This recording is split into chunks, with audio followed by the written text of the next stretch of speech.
Picture this, it's 1237, and you're a farmer in medieval Russia. You wake up to the sound of thunder, but there are no clouds in the sky. The ground shakes beneath your feet, and on the horizon you see them. Thousands upon thousands of horsemen, moving like a dark wave across the frozen landscape. The Mongols have arrived, and your world is about to change forever. What you're about to hear is one of the most incredible stories of survival, betrayal, and ultimate triumph in human history. A tale that spans 2 centuries, involves some of the most brutal warfare ever recorded, and shaped an entire nation's destiny. This is the story of how Russia fought back against the most powerful empire the world has ever known. Before we dive deeper into this epic tale, make sure to subscribe to our channel and hit that notification bell. Trust me, you won't want to miss the incredible stories we have coming up.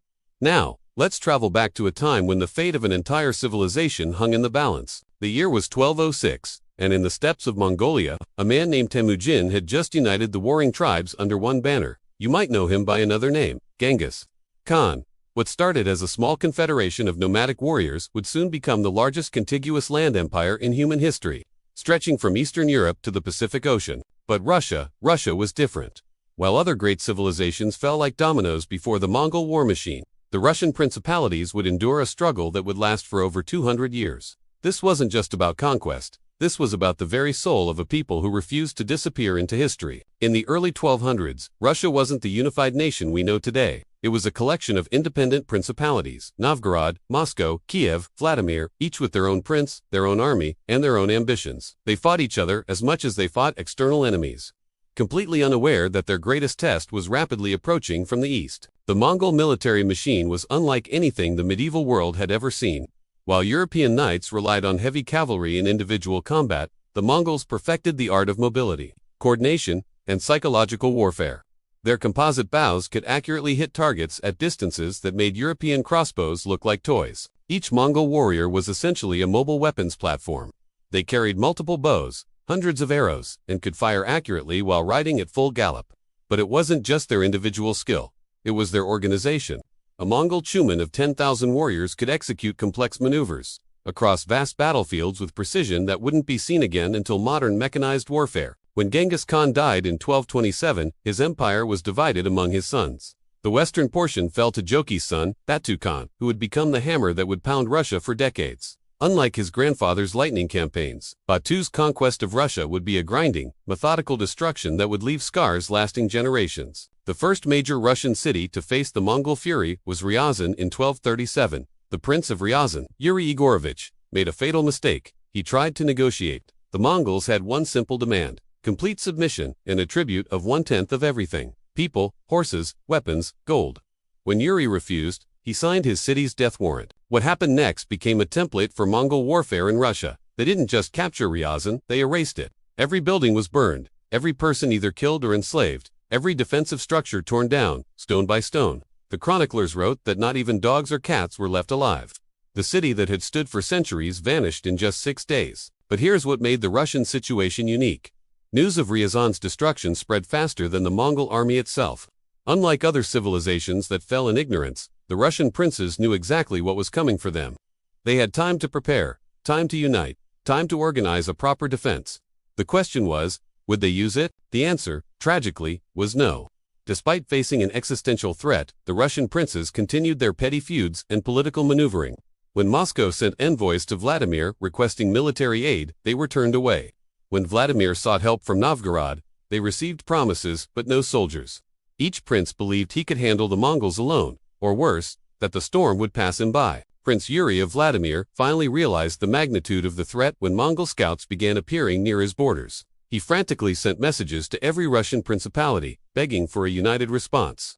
Some princes responded, but their armies arrived piecemeal, uncoordinated, and too late to make a difference. The Battle of the Sit River in 1238 represented Russia's best chance to stop the Mongol advance through conventional warfare. Prince Yuri had managed to assemble nearly 15,000 warriors, a massive army by medieval Russian standards. They chose their battlefield carefully, with the river protecting one flank and dense forests limiting Mongol mobility advantages. For a brief moment, it seemed like the Russians might actually have a chance. Their heavy cavalry, while less mobile than Mongol horses, carried significantly more impact. Russian warriors wore better armor and wielded superior close combat weapons.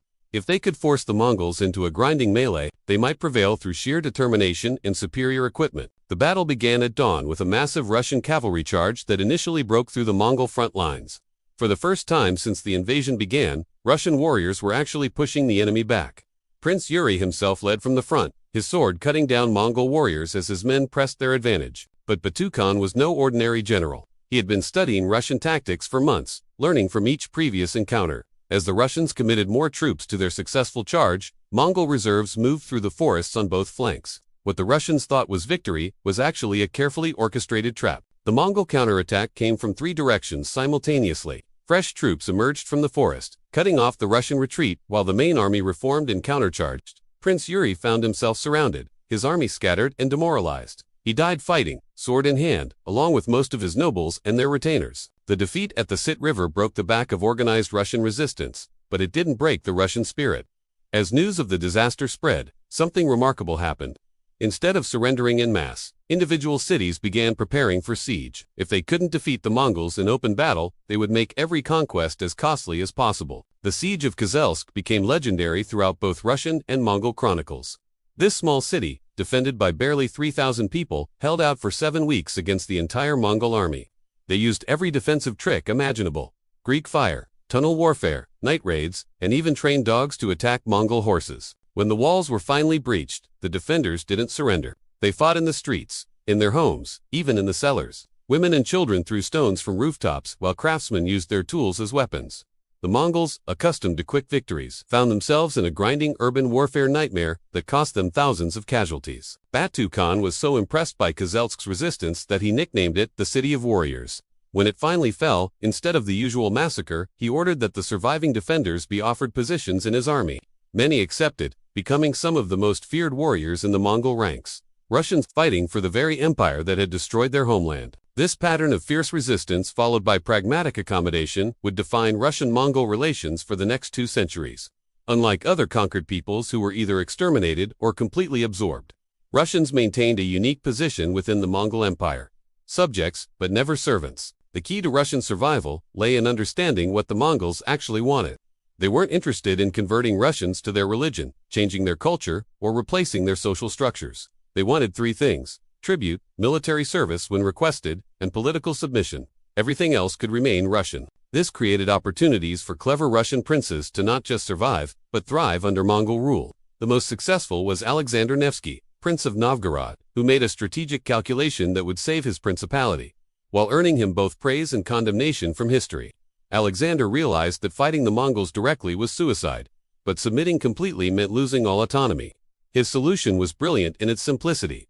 He would be the most loyal vassal the Mongols had ever had, while secretly building the strength needed for eventual independence. When Mongol envoys arrived in Novgorod, Alexander met them with full honors, paid tribute ahead of schedule, and even offered additional troops for Mongol campaigns against other enemies. To his own people, this looked like betrayal. To the Mongols, it looked like the perfect client ruler. In reality, it was the beginning of a centuries-long intelligence operation. Alexander used his position as a trusted Mongol ally to learn everything he could about their military tactics, political structure, and internal weaknesses. He placed Russian officers in Mongol units, Russian scribes in Mongol administrative positions, and Russian merchants in Mongol supply chains.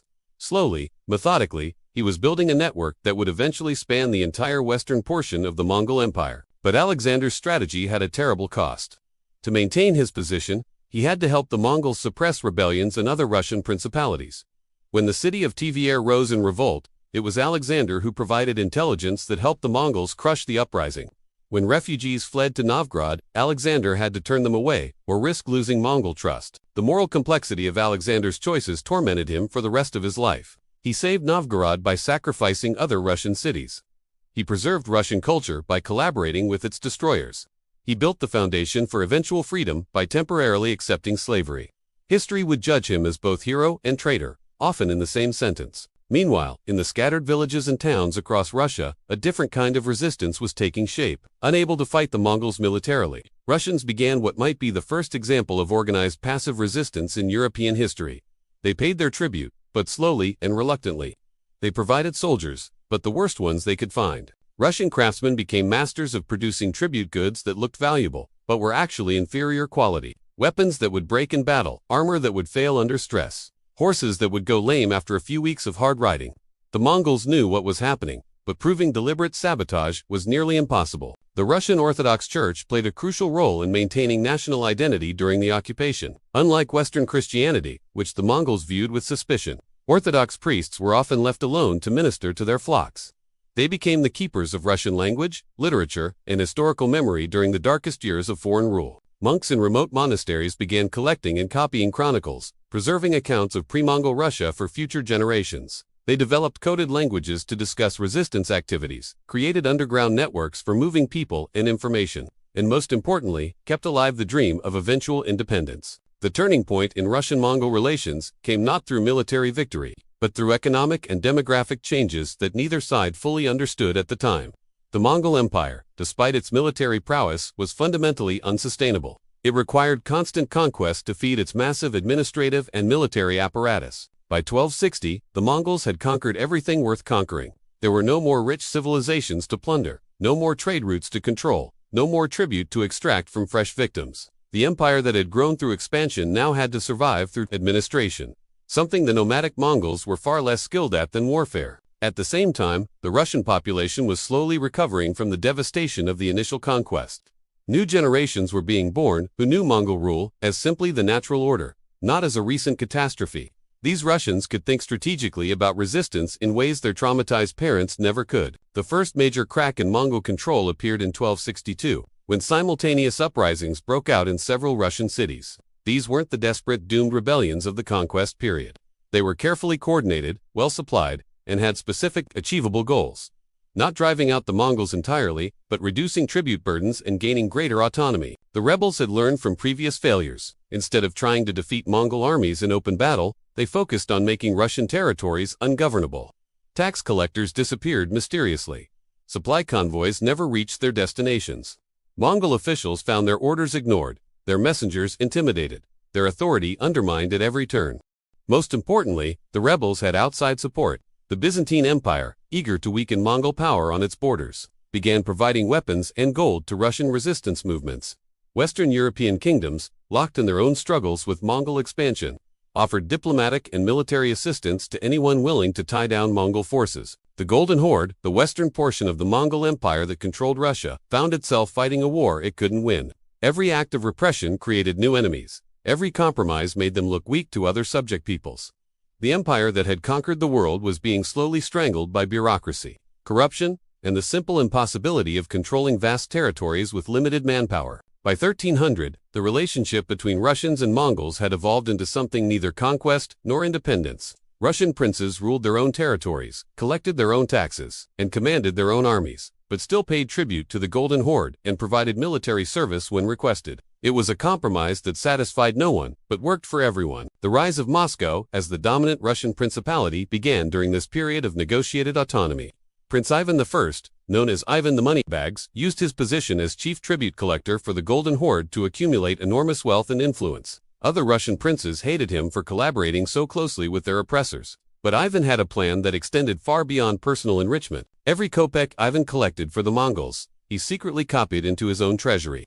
Every trade route he established for tribute purposes became part of a growing Moscow-centered commercial network. Every diplomatic mission he completed for the Golden Horde expanded his own intelligence network and political connections. Most cleverly, Ivan began buying the freedom of Russian prisoners of war from Mongol slave markets. These liberated warriors, craftsmen, and scholars didn't just return to their homes. Many chose to settle in Moscow, serving the prince who had saved them from bondage. Ivan was literally purchasing the human resources needed to challenge Mongol power. Ivan's son, Simeon, the Proud, continued this strategy while adding a crucial new element: military innovation. He established Russia's first professional officer corps, men who studied warfare as a science rather than approaching it as individual heroics. They analyzed Mongol tactics, developed countermeasures, and began training Russian forces in the disciplined, coordinated fighting methods that had made the Mongols invincible. The preparation paid off in 1378, when Prince Dmitry of Moscow faced a Mongol army at the Battle of the Vosa River, for the first time in over a century. Russians not only fought the Mongols to a standstill, but actually forced them to retreat. The psychological impact was enormous. The Mongols could be beaten, but the real test came 2 years later, at a place called Kulikovo Field, Mamai. The powerful Mongol general who controlled the Golden Horde assembled the largest army seen in Eastern Europe since the original conquest. Over 200,000 warriors, Mongols, Tatars, Circassians, and even some Lithuanian allies marched toward Moscow to settle the question of Russian independence once and for all. Prince Dmitry, later known as Dmitry Donskoy, had about 150,000 men, still the largest Russian army ever assembled. But numbers weren't his only advantage. His troops were better trained, better equipped, and fighting on familiar ground. Most importantly, they were fighting for something the Mongols couldn't match: the dream of freedom. The Battle of Kulikovo began before dawn on September 8, 1380. According to chronicle accounts, the armies were so vast that the clash could be heard from 20 miles away. The initial Mongol assault, using their traditional tactics, actually succeeded in breaking the Russian front lines.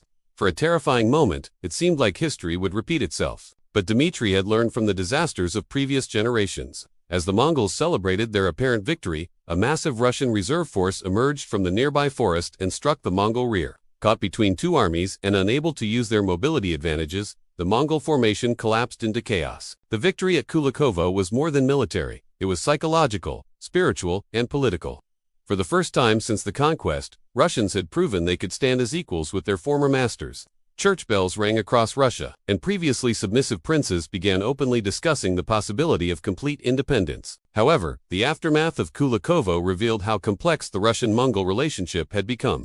Just 2 years later, Khan Tokhtamysh led another Mongol army to Moscow and successfully sacked the city.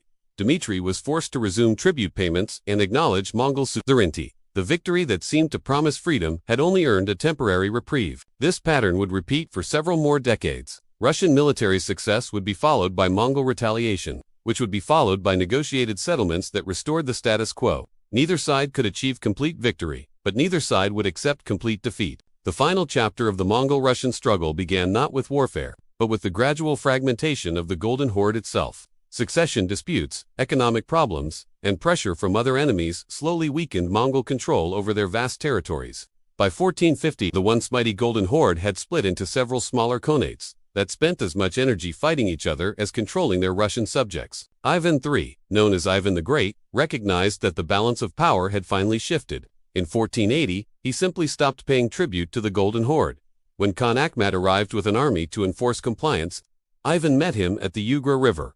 But instead of fighting, both armies simply stared at each other across the water for several weeks before the Mongols withdrew. This anticlimactic great stand on the Ugra River officially ended over 2 centuries of Mongol rule in Russia. There was no great battle, no dramatic surrender, no ceremonial transfer of power. The Mongol Empire in Russia simply faded away like snow in spring, leaving behind a transformed nation that had learned to survive, adapt, and ultimately triumph through centuries of adversity. The legacy of the Mongol period shaped Russian culture, politics, and military doctrine for centuries to come. The centralized autocracy that would characterize Russian government, the emphasis on state service over individual rights, the deep suspicion of foreign influence. All of these can be traced back to lessons learned during the years of Mongol rule. Perhaps most importantly, the experience of surviving as a people while living under foreign domination created a uniquely Russian understanding of national identity. Unlike nations that achieved independence through revolution or were granted it through negotiation, Russians earned their freedom through sheer endurance, outlasting their conquerors.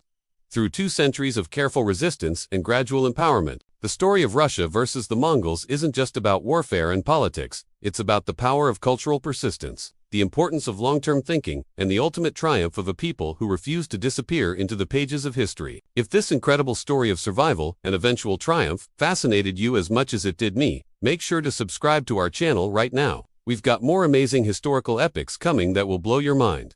Stories of empires that rose and fell, heroes who changed the world, and civilizations that faced impossible odds and somehow survived. Hit that subscribe button, ring the notification bell, and join us as we continue exploring the most incredible true stories in human history. Trust me, you won't want to miss what's coming next. Tell us which country or city you're watching from. See you in the next video. Bye.